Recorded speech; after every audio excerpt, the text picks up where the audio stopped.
ఓం శ్రీ మాత్రే నమః. మిథున రాశి వారికి అరుదైన మార్పులు, 33 కోట్ల దేవతల అనుగ్రహంతో మరొక 7 రోజుల్లోనే మీ జీవితంలో మార్పులు మిమ్మల్ని అన్నవారే మీ కాళ్ళు మొక్కుతారు. ఊహించని అదృష్టం మీకు పట్టబోతోంది. అసలు మిథున రాశి వారికి ఏ విధమైన మార్పులు రాబోతున్నాయి? 33 కోట్ల దేవతల అనుగ్రహంతో మరొక 7 రోజుల్లో మీ జీవితంలో జరగబోయే పూర్తి పరిణామాలు ఏ విధంగా ఉంటాయి? ఈ రాశి వారి విద్యా, ఉద్యోగ, వ్యాపార, వైవాహిక జీవితాల్లో మిథున రాశి వారికి కాలం కలిసి రాబోతుందా లేదా అన్నీ కూడా ఇప్పుడైతే మనం ఈ వీడియో ద్వారా క్లియర్గా తెలుసుకుందామండి. అంతకన్నా ముందు మీలో ఎవరైనా కొత్తగా కనుక మన ఛానల్ని చూస్తూ ఉన్నట్లయితే తప్పకుండా వీడియోని అయితే లైక్ చేయండి. తప్పకుండా మన ఛానల్ని సబ్స్క్రైబ్ చేసుకోవడం మర్చిపోకండి. సబ్స్క్రైబ్ చేసుకోవడంతో పాటుగా పక్కనే ఉన్న బెల్ ఐకాన్లో ఆన్లీ ట్యాప్ చేయండి. ఈ విధంగా చేయడం ద్వారా మేము పెట్టే ప్రతి వీడియో కూడా మీకైతే నోటిఫికేషన్ రూపంలో కనబడుతుంది. మీరు మిస్ కాకుండా మన వీడియోని చూడగలుగుతారు. ఇక వీడియోలోకి వెళ్ళిపోతా.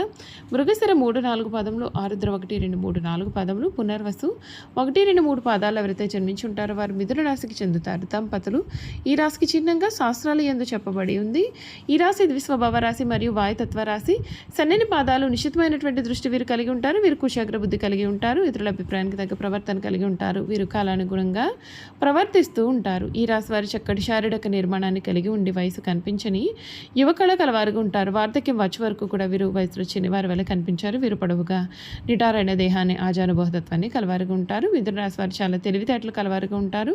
ఇతరుల అవకాశాలను, అవసరాలను తీరుస్తూనే వాటిని తమకు అనుకూలంగా కూడా వీరు మార్చుకుంటూ ఉంటారు. ఈ మిథున రాశి జాతకులకు ఈ సమయంలో ఇంటిలో శుభ కార్యక్రమాలు జరుగుతాయి. కుటుంబ వాతావరణం ఆనందంగా ఉంటుంది. ఉద్యోగంలో గుర్తింపు, గౌరవం పెరుగుతుంది. ప్రతిభకు తగిన ఫలితం లభిస్తుంది. కొత్త బాధ్యతలు రావచ్చు. ఆర్థికంగా మిశ్రమ ఫలితాలు ఉన్నప్పటికీ తెలివిగా వ్యవహరిస్తే లాభం ఉంటుంది. పెట్టుబడుల విషయంలో జాగ్రత్త చాలా అవసరం. స్నేహితుల సలహాలు ఉపయోగపడతాయి. శ్రీ లక్ష్మీ నామస్మరణ చేయండి. మీకు అన్ని విధాలుగా కూడా మేలు జరుగుతుంది. మనోబలంతో ముందుకు సాగినట్లయితే కనుక అనుకున్నది నెరవేరుతుంది. నూతన వస్తువులు కొనుగోలు చేస్తారు. తోటి వారి సహాయంతో ఆనందకరమైన క్షణాలు గడుపుతారు. బంధుమిత్రులతో సత్సంబంధాలు ఏర్పడతాయి. కీలకమైన చర్చలు ఫలిస్తాయి. శ్రీ సుబ్రహ్మణ్యేశ్వర స్వామివారి దర్శనం మీకు శుభప్రదమైన ఫలితాలు కూడా ఇస్తుందని చెప్పడంలో సందేహం అయితే లేదు. ఈ మిథున రాశి జాతకులు ఎవరైతే ఉన్నారో వారికి ఈ సమయంలో కళలో కూడా ఊహించని అద్భుతమైన మార్పులు అయితే మీరు ఖచ్చితంగా ఈ సమయంలో చూడవచ్చని చెప్పాలి. మీ లైఫ్కి ఇది ఒక పెద్ద టర్నింగ్ పాయింట్ లాగా ఉంటుందని కూడా చెప్పడంలో సందేహం అయితే లేదు. ఈ మిథున రాశి జాతకుల జీవితం గురించి అయితే ఇప్పుడైతే క్లియర్గా తెలుసుకుందామండి. ఈ రాశి జాతకులకు ఈ సమయంలో అంటే శ్రీ పరాభవన సంవత్సరంలో రాహువు, గురువు ప్రభావం కూడా ఏ విధంగా ఉండబోతోందో తెలుసుకుందామండి.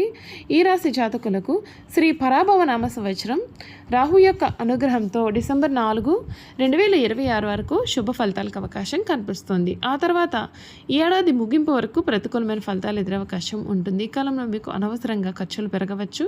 అంతేకాదు ధన నష్టం కూడా జరగవచ్చు.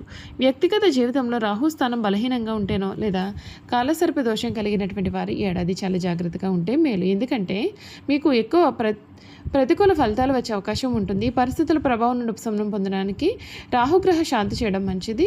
కేతు ప్రభావం చూసుకున్నట్లయితే శ్రీ పరాభవనం సంవత్సరం కేతు కారణంగా మిశ్రమ ఫలితాలకు అవకాశం ఉంటుంది. డిసెంబర్ 4, 2026 వరకు సానుకూలమైన ఫలితాలు రావచ్చు. ముఖ్యంగా భూ సంబంధిత విషయాల్లో అనేకమైన లాభాలు వచ్చే అవకాశం ఉంటుంది. 5 డిసెంబర్ 2026 నుండి కేతు కారణంగా మీ ఖర్చులు పెరిగే అవకాశం ఉంటుంది. మీ ఆరోగ్య సమస్యలు కూడా పెరగవచ్చు. ఈ కాలంలో వివాదాలకు దూరంగా ఉండాలి. విద్యాపరంగా ఈ రాశి వారికి విద్యారంగంలో అనుకూలమైన ఫలితాలు వచ్చే అవకాశం ఉంటుంది. ఈ రాశి నుండి గురుడు మొదటి స్థానంలో సంచారం చేయడం శుభప్రదం కానప్పటికీ దీని కోణం ఎల్లప్పుడూ కూడా ప్రయోజనకరంగా పరిగణింపబడుతుంది. ఈ ఏడాది ప్రారంభం నుండి జూన్ 2 వరకు గురుడి యొక్క కోణం ప్రభావంతో 5, 9 స్థానాల్లో ఉంటుంది. ఈ కారణంగా మీకు విద్యారంగంలో మెరుగైన ఫలితాలకు అవకాశం ఉంటుంది. జూన్ 2 నుండి అక్టోబర్ 31 వరకు గురుడు 2వ స్థానంలో ఉన్నత స్థానంలో ఉండడం కారణంగా మీ చుట్టూ వాతావరణం ఆహ్లాదకరంగా మారే అవకాశం ఉంటుంది. ఈ కాలంలో మీరు సోమరితనం వదిలి విద్యపైన ప్రత్యేకమైన శ్రద్ధ పెట్టడం వల్ల సానుకూలమైన ఫలితాలు వచ్చే అవకాశం ఉంటుంది. వ్యాపారపరంగా మిథున రాశి వారికి కొత్త ఏడాది మిశ్రమమైన ఫలితాలకు అవకాశం కనిపిస్తోంది. శని సంచారం ఏడాది పొడవునా 10వ స్థానంలో ఉండడం కారణంగా ఈ కాలంలో మీరు మరింత కష్టపడాల్సి రావచ్చు. మరొక వైపు గురుడు ప్రభావంతో జూన్ 2 నుండి అక్టోబర్ 31 వరకు ఉన్నత స్థితిలో ఉండడం వల్ల వ్యాపారులకు మెరుగైన ఫలితాలకు అవకాశం ఉంటుంది. ఈ కాలంలో మీకు మంచి విజయాలు లభించవచ్చు. బుధుడి యొక్క అనుగ్రహంతో మీకు అనేక రంగాల్లో సానుకూలమైన ఫలితాలు వస్తాయి. వ్యాపారవేత్తలు కూడా చక్కగా రాణిస్తారు. ఆరోగ్యపరంగా ఈ ఏడాది మిశ్రమ ఫలితాలు రాబోతూ ఉన్నాయి. గురుడి లగ్నస్థానంలో ఉన్నప్పుడు ఆరోగ్యపరంగా కొంత ప్రతికూలత ఉంటుంది.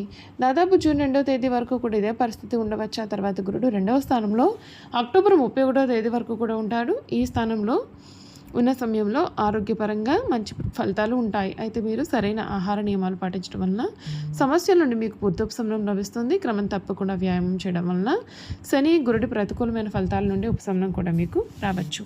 చూసారు కదండి, మిథున రాశి వారి గురించి అయితే తెలుసుకున్నారు కదా. ఇక వీరి గుణగణాలు కూడా ఏ విధంగా ఉండబోతున్నాయో ఈ వీడియో ద్వారా అయితే మనం చూసేద్దామండి. ఈ మిథున రాశి వారి గుణగణాలు చూసుకున్నట్లయితే వీరు అందరి చేత గౌరవింపబడే వారిగా ఉంటారు. ఆధ్యాత్మిక మత విశ్వాసాలు కలవారుగా ఉంటారు. మిథున రాశి వారు చాలా తెలివితేటలు కలవారుగా ఉంటారు. ఇతరుల అవకాశాలను అవసరాలను తీరుస్తూనే వాటిని తమకు అనుకూలంగా మార్చుకుంటూ ఉంటారు. వీరు కొంత వ్యాపార ధోరణి కలిగి ఉంటారు. ఎవరిని నొప్పించకుండా తమ పనులు చేసుకుంటూ చాలా తెలివిగా ప్రవర్తిస్తారు. ఇలా అందరికీ తల్లో నాలుగులాగా వ్యవహరిస్తూ ఉంటారు. వీరికి కళలపైన ఆసక్తి అధికంగా ఉంటుంది. అల్ప సంతోషి అని వీరిని చూసి చెప్పవచ్చు. చిన్న విషయానికి సంతోషిస్తారు. తమ మాటల తిథులను సంతోషపరుస్తారు. చక్కటి వాగ్దాటి కలవారుగా ఉంటారు. అవసరమైతే తను నమ్మిన వారిని ఇబ్బంది పెట్టే మనస్తత్వం కూడా వీరిలో ఉంటుంది. చంచల స్వభావం ఉంటుంది, కానీ ప్రతి పనిలోనూ విశ్లేషణ సామర్థ్యం ఉంటుంది. ఏదైనా సరే పని ప్రారంభించేటప్పుడు మంచి చెడులను బేరేజ్ వేసుకుని కానీ పని ప్రారంభించారు. వీరికున్న చంచల స్వభావం కారణంగా మొదలుపెట్టుకున్న కార్యాన్ని మధ్యలోనే వదిలిపెట్టేస్తారు. ఈ రాశి వారికి రచనలు చేయడం అంటే చాలా ఇష్టం. ప్రాణాలను కూడా చాలా ఇష్టపడతారు. అదేవిధంగా వీరు హాస్యప్రియులు. తమ అనుకున్న దాన్ని సామరస్యంగా సాధించడానికి వీరు ప్రయత్నం చేస్తూ ఉంటారు. ఏ వ్యవహారమైనా వీరు తమదైన శైలిలో పరిష్కరిస్తారు. వీళ్ళ యొక్క ఉజ్వల భవిష్యత్తు ఎప్పటికప్పుడు చక్కటి ప్రణాళికలు రచిస్తూ ఉంటారు. ఏ విషయాన్ని అయినా సమయానుకూలంగా మాట్లాడేది నిర్ణయాలు తీసుకుంటారు. వీళ్ళలో చాలామంది ఉన్నత స్థానాల్లో ఉంటారు. మిథున రాశి వారి వివాదాలకు దూరంగా ఉంటారు, కానీ వారి సమస్యలకు మాత్రం పోరాడతారు. ప్రతిఘటించే తత్వం వీరిలో అధికంగా ఉంటుంది. వీరు తమ వృత్తి వ్యాపారాలను కాపాడుకోవడంలో చాలా శ్రద్ధ చూపిస్తూ ఉంటారు. తమ జీవితంలో 2 రకాల వృత్తి ఉద్యోగాలు చేసే నైపుణ్యం వీరికి సొంతం. వీరి జీవితంలో విద్య కంటే మధ్యలో నేర్చుకున్న విద్య వీరికి జీవితంలో ఎంతగానో ఉపయోగపడుతుంది. ఎక్కువగా స్నేహితుల వలన బంధువుల వలన చాలా ఇబ్బందులు పడతారు. ఎప్పుడు చూసినా సరే తన గతం గురించి వారు ఆలోచిస్తూ ఉంటారు. ఒకవేళ ఆ విధంగా గతాన్ని గురించి ఆలోచించకుండా ఉన్నట్లయితే ఉన్నత స్థాయికి వస్తారు. ఈ రాశి వారు అనవసర విషయాల గురించి ఎక్కువగా ఆలోచించడం చేత మానసిక వ్యధ, నిద్ర పట్టకపోవడం లాంటి వ్యాధులు కలుగును. ఈ రాశి వారు ఇతరులు నమ్మి ఏ పనిని అప్పగించారో అందుచేత వీరు వేరొక వారి దృష్టిలో దుర్మార్గులుగా కనిపిస్తారు. తమ మనసులోని ఇతరులు కనిపెట్టనీయకుండా జాగ్రత్త పడతారు. ఇతరులకు వీరి గుడి తెలియకుండా దాచి వారి గుడి సులభంగా గ్రహించి సద్వినియోగం చేసుకుంటారు. అయితే ఇతరులను నమ్మించి మంచి మార్గంలో శిక్షణిస్తారు, కానీ వీరి చిరకాలం ఎవరిని కూడా నమ్మరు. ఇక వ్యాపార విషయానికి వస్తే వృత్తి మార్పిడి చేసి రకరకాల వ్యాపారాలు చేసి వీరు చక్కటి లాభాలు గడిస్తారు. 2 పక్షంలో నడిచే వ్యవహారంలో చక్కదిద్దుకు తమ చాతుర్యంతో సరిదిద్దుతారు. న్యాయవాద వృత్తి, వార్తా ప్రసార వృత్తి, తంతే తపాలా, సకలు ముద్రణాలయంలో ఇటువంటి వాటిలో వీరు రాణిస్తారు. ఈ రాశి వారికి ధనార్జన చేయడానికి కావాల్సిన తెలివితేటలు ఉన్నప్పటికీ అంతగా ధనార్జన చేయలేరు. అందుచేత వీరికి ధనముల గురించిన చింత, భవిష్యత్తు గురించిన ఆందోళన కూడా ఉంటాయి. చూసారు కదండి, మిథున రాశి వారి గురించి తెలుసుకున్నారు కదా. ఈ వీడియో కనుక మీకు నచ్చినట్లయితే తప్పకుండా వీడియోని లైక్ చేయండి. తప్పకుండా మన ఛానల్ని సబ్స్క్రైబ్ చేసుకోవడం మర్చిపోకండి. సబ్స్క్రైబ్ చేసుకోవడంతో పాటుగా పక్కనే ఉన్న బెల్ ఐకాన్లో ఆల్ని ట్యాప్ చేయండి. ఈ విధంగా చేయడం ద్వారా మేము పెట్టే ప్రతి వీడియో కూడా మీకైతే నోటిఫికేషన్ రూపంలో కనిపిస్తుంది. మీరు మిస్ కాకుండా మన వీడియోని చూడగలుగుతారు. Thank you for watching.